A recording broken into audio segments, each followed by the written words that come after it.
하나님의 말씀은 마태복음 5장 14절에서 16절입니다.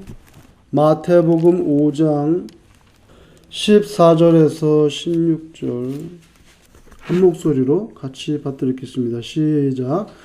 너희는 세상의 빛이라. 산 위에 있는 동네가 숨겨지지 못할 것이요 사람이 등불을 켜서 말 아래 두지 아니하고 등경 위에 두나니 이러므로 집안의 모든 사람에게 비치느니라. 이같이 너희 빛이 사람 앞에 비치게 하여 그들로 너희 착한 행실을 보고 하늘에 계신 너희 아버지께 영광을 돌리게 하라. 아멘. 예수님께서 이제 제자들에게 주신 말씀이죠. 너희는 세상의 빛이라. 제자들뿐만 아니라 예수님 앞에 있었던 많은 사람들, 무리들에게 주신 말씀, 그리고 우리에게도 주시는 말씀. 너희는 세상의 빛이라. 집에도 등불을 켜면 말 아래 두지 않는다. 이게 말은 그냥 바스켓이라고 생각하면 돼요.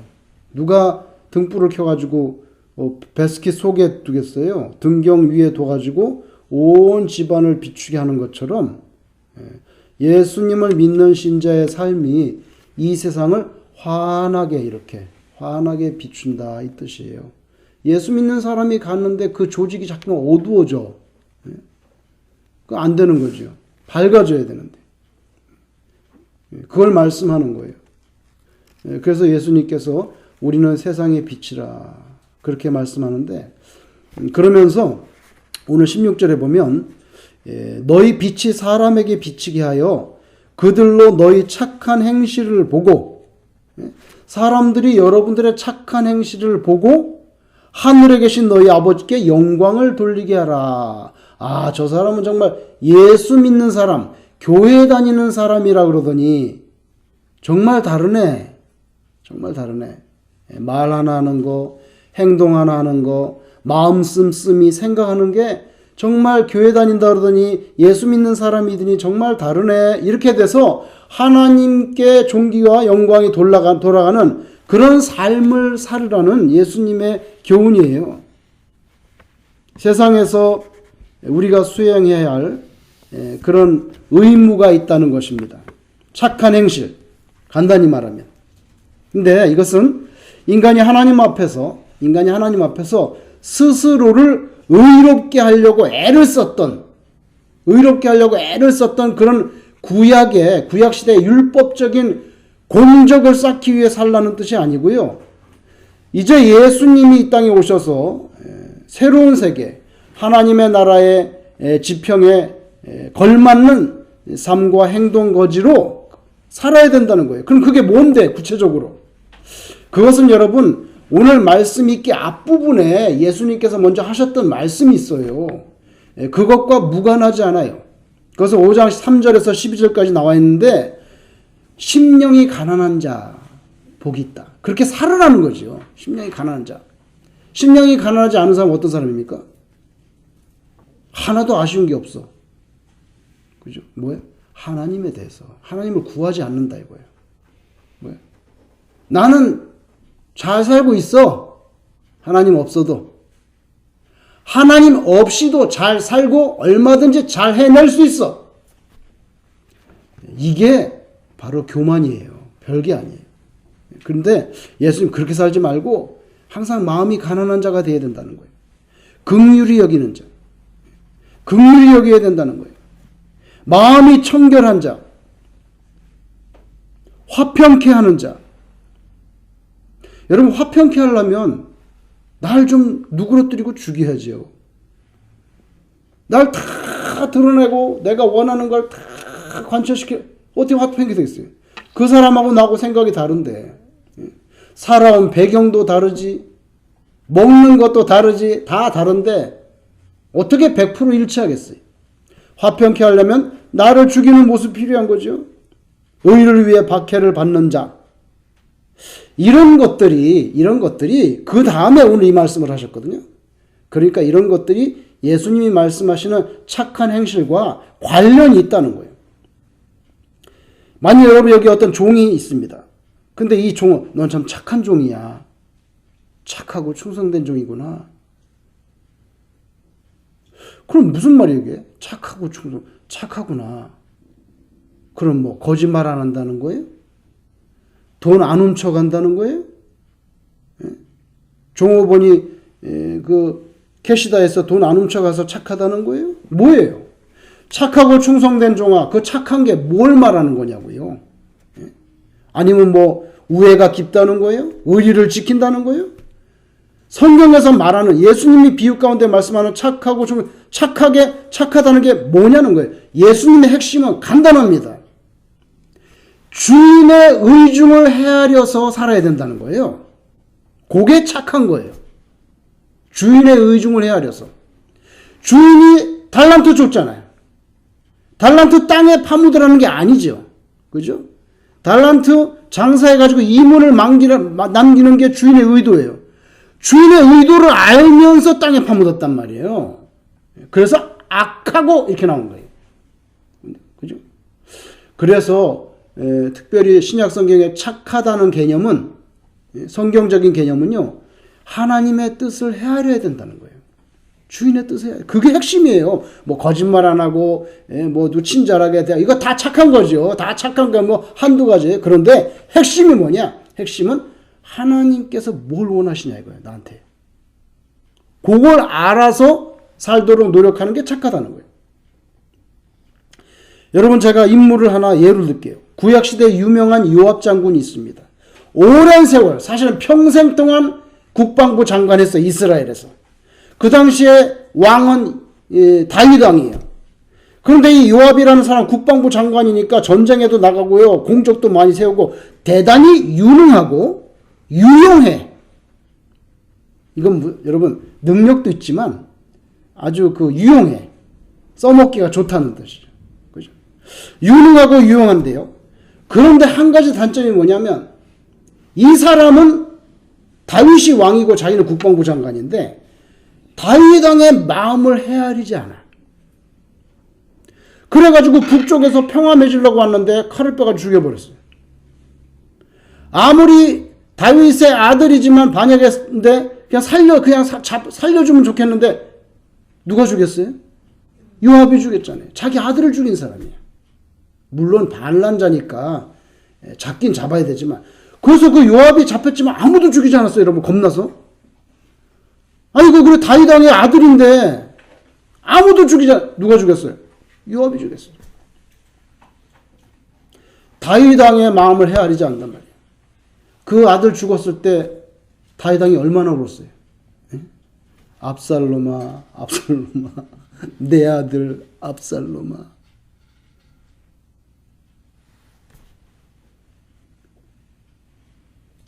다윗 왕의 마음에 못을 박았지.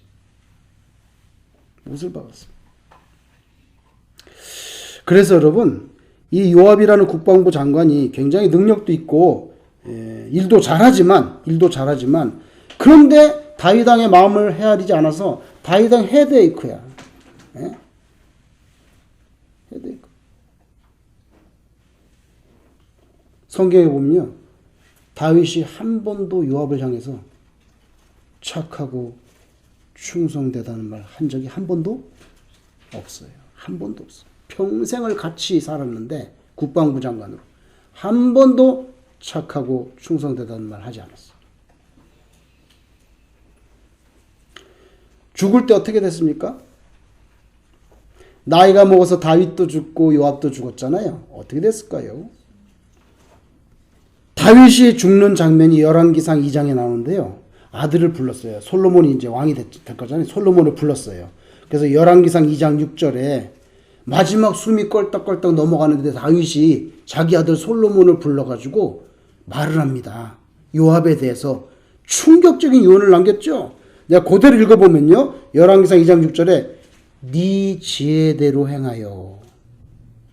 그러니까 머리 잘 써가지고 그의 백발이, 여기서 그는 요압이에요. 그의 백발이 평안히 스올에 내려가지 못하게 하라.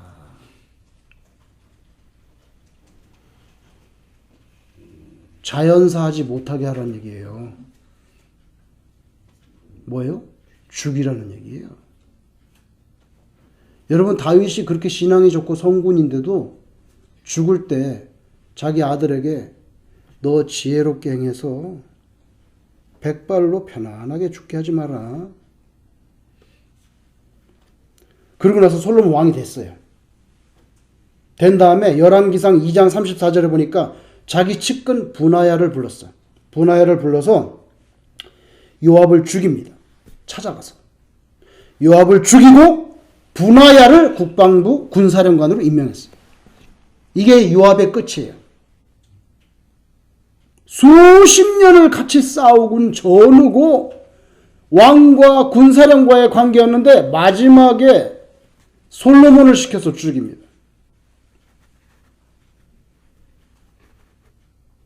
근데 여러분, 다윗이 숨을 거두는 장면에 또 다른 사람에 대한 유언이 나와요.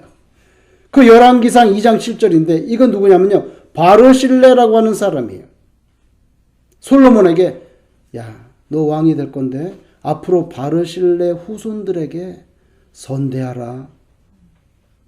여러분, 왕상 2장 7절 제가 읽어보겠습니다. 마땅히 길르앗 바르실레의 아들들에게 은총을 베풀어 그들이 네 상에서 먹는 자 중에 참여하게 하라. 식사할 때 같이 불러서 하란 말이에요. 높은 사람들만 모이는 자리잖아요. 거기에 길르앗 사람 바르실레의 후손들 불러서 같이 식사해야 된다는 거예요. 너. 급진이 왜 그렇습니까, 여러분?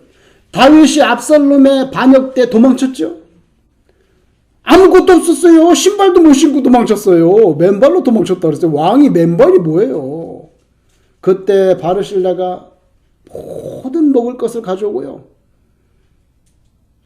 대야까지 갖고 왔어요. 대야까지. 왕이 어떻게 세수해야 될 거 아니에요? 예? 들판에서 세수해. 바르실레가 얼마나 그 정밀하게 왕을 생각하는지. 세수대야가 없겠구나. 여러분, 다윗이 죽을 때 2장 6절에서는요. 요압을 죽이라고 말하고 2장 7절에서는요. 바르실레의 후손들 선대하라는 거예요. 아, 참 굉장하죠. 마지막 가는 길인데. 그죠? 이 바르실레가 피난 중인 다윗 왕이 아쉬운 부분들에 대해서 자기 사제를 털어가지고 감당했거든요. 이건 뭡니까? 말하자면 바르실레야말로 착하고 충성정적인 거예요. 뭐 착한 게 뭔데? 다윗의 의중을 한다는 게 필요한 걸 안다는 거예요. 여러분, 우리가 하나님과의 관계에 있어서 이 바르실레와 다윗처럼 그런 관계가 되어야 될 줄로 믿습니다. 그건 뭐냐면 하나님 뭘 원하시지? 하나님의 뜻이 뭔가? 나는 거기에 따라서 충성을 해야 되겠다. 이게 착한 거예요. 여러분, 이제 시대를 훌쩍 뛰어넘어서 신약 시대에 예수님도 부활 승천하시고 이제 교회가 생겼습니다. 거기에 유명한 인물 바나바가 등장합니다. 사도행전 11장 24절에 뭐라고 평가하냐면 바나바는 착한 사람이요. 이렇게 나옵니다. 바나바는 착한 사람이요 나와요. 여러분, 바나바 어떤 사람입니까? 자기 부동산을 팔아가지고 캐시화해가지고 사도들의 발 앞에 딱 갖다 놨어요. 뭐야? 마음대로 쓰라는 거지. 사도들의 발 앞에 갖다 놨어요. 신앙이 참 좋은 사람이에요. 그죠? 사도행전 4장 36절 37절에 보니까 구브로에서 난 레위족 사람이 있으니 이름은 요셉이라 사도들이 일컬어 바나바라 하니 그가 밭이 있음에 팔아 그 값을 가지고 사도들의 발 앞에 두니라. 그러니까 사람들이 바나바를 존경했던 것 같아요. 그러니까 사도행전 4장에 그게 나오는데 딱 5장에 넘어가니까 아나니아와 삽비라라는 사람이 나와. 부부가 나와. 이 사람도 나도 좀 존경을 받았으면 좋겠어. 나도 좀 팔아가지고 헌금해가지고 다른 사람한테 좀 존경을 받았으면 좋겠다. 그런 생각을 한 거죠. 그래서 바로 이어지는 5장에 아나니아와 삽비라 결국 어떻게 됐어요? 죽었어요. 왜? 거짓말했거든. 팔아가지고 막상 팔고 나니까 너무 아까운 거야. 그죠? 그래갖고 감췄죠? 헌금하려다가 아까워가지고 돈을 감췄어. 감춰서 베드로한테 이거 다 가져온 거니? 왜 또 물어봐. 이게 아는 거예요. 베드로가 아는 거예요. 그러니까 감춰놓고서는 다 가져왔다고.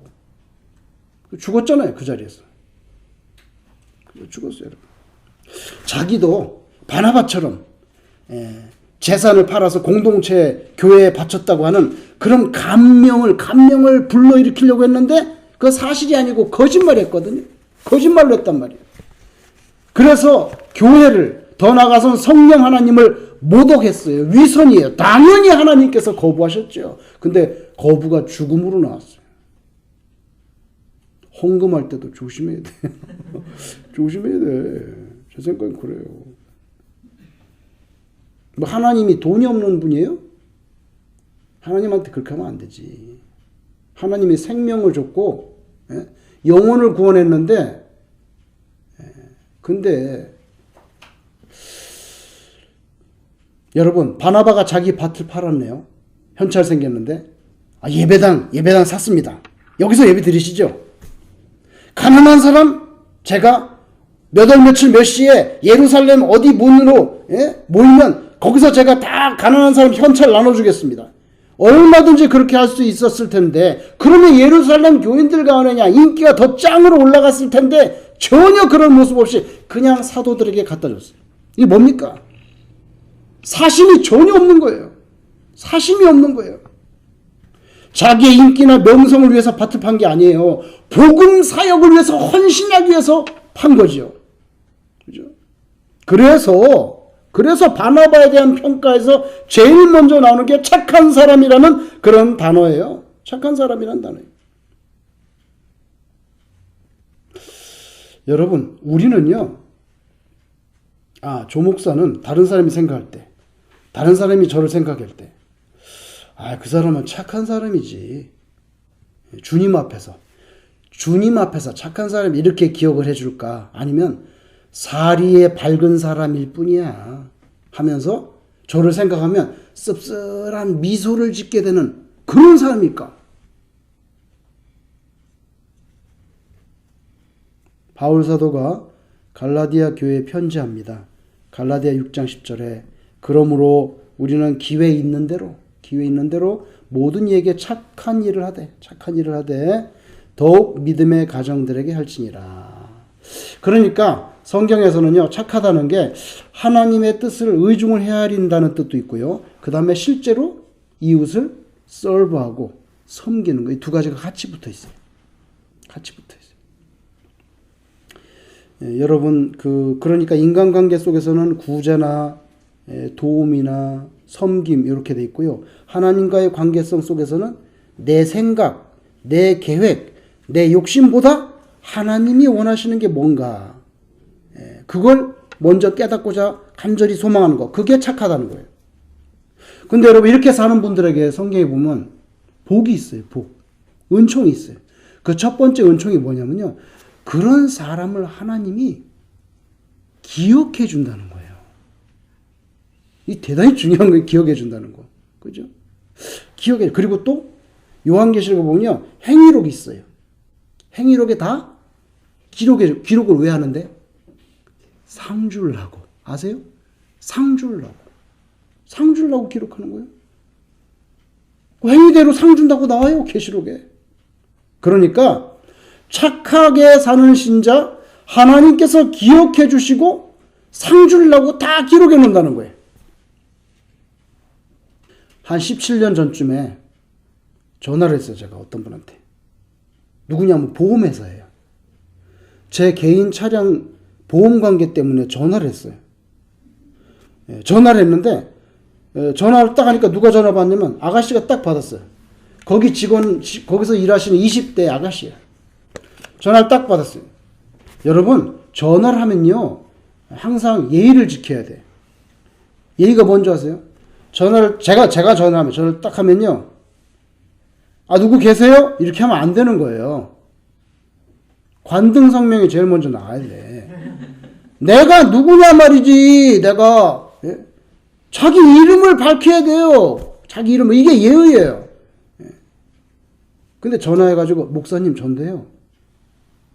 우리는 괜찮아. 교인이 많기 때문에. 근데 교인이 좀 많은 교회는 딱 전화해. 목사님 접니다. 그러면 순간, 누구지? 그러면 샥 돌아, 데이터베이스 한꺼번에 돌아야 돼. 근데 어떨 때는요, 목사님도 바쁠 때가 있잖아요. 뭐 일하다가 전화 받아. 그러면 목사님 홍길동입니다. 딱 그러면 네 이렇게 나오는데 목사님 전데요. 예의가 아니에요. 먼저 밝혀야 돼. 전화 딱 해서요. 전 조한경이라는 사람인데요. 이렇게 조한경이라는 사람인데 네. 잘 보세요. 제가 이 말만 했어요. 전 조한경이라는 사람인데요. 제 개인 차량 뭐 여쭤보려고요. 그러니까 네. 그 토로스요. 오 마이 굿니스. 1초 만에 그분이 1초 만에 나왔어요. 정말로. 저는 누군데요? 제 개인 차량 문의 드리려고 그러는데 네. 그 토로스요? 깜짝 놀랐어요. 깜짝 놀랐어요. 그러면 그 아가씨가 그 직원이 저를 기억하고 있다는 거예요. 기억하고 있다는 거예요. 좋게 기억해 주겠지. 근데 굉장히 제가 충격받았어요. 이게 벌써 네, 그 토로스니까 신뢰가 팍 가잖아요. 이 사람한테 뭐 말하면 정말 잘 케어해 주겠구나. 근데 여러분, 사람들에게 그렇게 기억받는 것도 굉장히 기분이 좋아. 커스터머로서. 근데 하물며 하나님께서 기억해 주신다고 하면 얼마나 큰 복입니까? 예수님 이제 십자가에 못 박히실 준비하고 있었어요. 마음에. 6월절이 됐어요. 어떤 여자가 왔어요. 비싼 향유가 담긴 옥합을 열어가지고 식사하시는데 머리에다 부었어요. 예수님 머리에다가. 다 부었어요. 굉장히 비싼 건데. 여러분, 머리에 기름은 누구를 붓는 거죠? 머리에 기름 누굴 붓습니까? 구약시대에 왕하고 제사장 될 때, 그 다음에 선지자 될 때, 세 종류만 머리에 기름을 붓습니다. 영국은 그래서 지금도 기름 부어요. 왕 이거 할 때, 대관식 할 때 기름 붓는다고요. 엘리자베스 여왕님이 너무 오래 하셔가지고 요새 그걸 볼 수가 없는데 그 기름을 부어요. 근데 여러분 생각해 보세요. 성경을 읽어보세요. 단 한 명도 예수님의 머리에 기름 부은 사람이 없어요. 이거 예수님이 존귀하게 여기는 거거든요. 오직 그 여인 한 사람만 예수님의 머리에 기름을 부어줬어요. 예수님 왕 중에 왕이잖아요. 그럼 기름 부어야 되잖아요. 아무도 기름 부어주지 않았어요. 이 여인이 기름 부어줬어요. 여러분, 이것은요, 자기는 모르고 자기는 그냥 예수님 존경하고 사랑해서 부었어요. 그러나 자기는 뜻하지 않았지만 예수님으로 하여금 왕이십니다. 왕 중에 왕이십니다라는 그런 도유식이 되어버렸어요. 도유식이. 예수님의 마음이 얼마나 기뻤을지 여러분 한번 상상해 보세요. 예수님께서 단 한 번도 그렇게 하신 적이 없는 축복이 쏟아져 나왔어요. 그죠? 제가 읽어볼게요.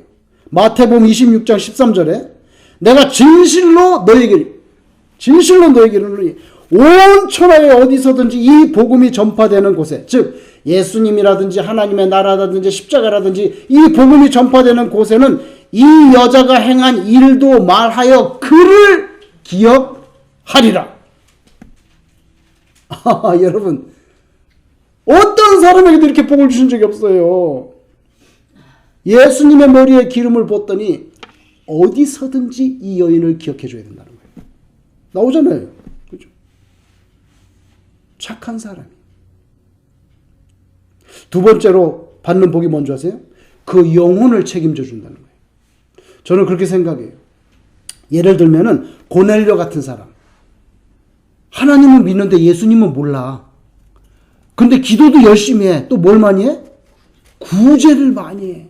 근데 예수님이 이 사람이 하나님이 얼마나 신경이 쓰였는지 예수님을 모르니까 베드로를 보냈네. 개인 튜러를 보내가지고. 왜냐면 예수님을 모르고 있어.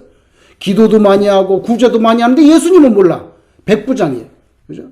로마 장교야.